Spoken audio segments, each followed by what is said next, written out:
Hey everyone! In this video, I'm going to talk about how to use Python's Unittest module to test your code. In the editor window in Wing, I have two basic functions, myContains and myFirst. If I wanted to test my code, the easiest way to do that in Wing is to simply run this module,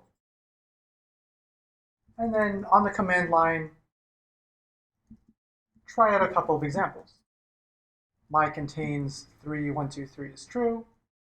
myContains of 4, 1, 2, 3 is false. And myFirst of 1, 2, 3 should be the first element, 1. That worked out for us because our code is really simple.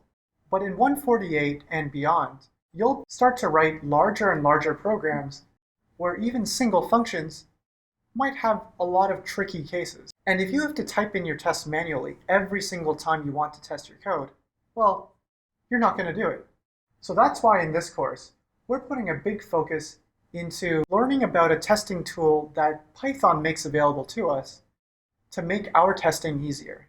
Rather than type in our tests every single time we want to run our code, we're only going to write our tests once in a unit test file.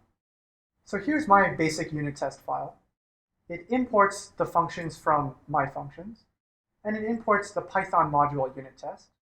In unit test files, I organize my tests into different test cases, which are different classes that always start with the word test. Now inside my class, I have two different methods, and each one of these methods represents a single test. Note that they both start with the word test. That's very important for actually running the tests. I chose these two tests so that I could illustrate the two most common methods that you'll use, assert true and assert equal. Assert true takes one argument and then succeeds if that argument is actually true. This second method, assert equal, takes two arguments. And as you might have guessed, this method succeeds if its two arguments are equal. And finally, this line of code, that actually runs all of our tests. So let's run that. And we get a pretty nice output. Each of these periods represents one test that was successful. So this report is telling us that we ran two tests in this amount of time. The periods mean that both tests were successful. And since everything was successful, it gives us a nice OK. What if a test failed? For example, what if I had made a typo and actually wrote 4 here? Let's see what happens.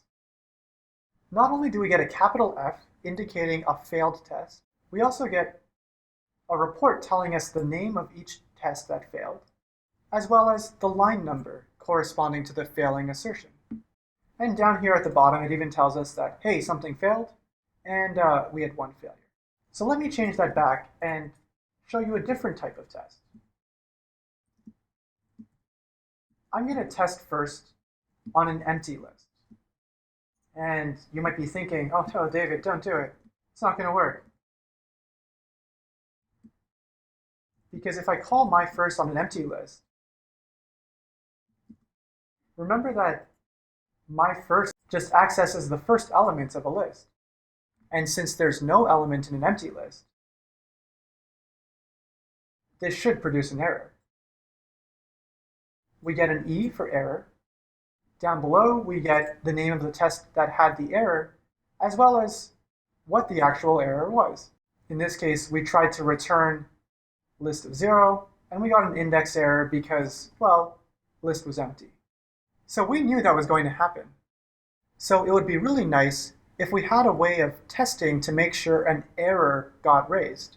And that's exactly what assert raises does. So assert raises takes 3 arguments. The first is the name of the error that we expect to be produced. The second is the name of the function that we're going to call that's going to produce the error. And then this is followed by more arguments that we actually want to pass to our function. And in this case, that's the empty list. And since we do expect this error to be raised, the test passes. So that's all for this video.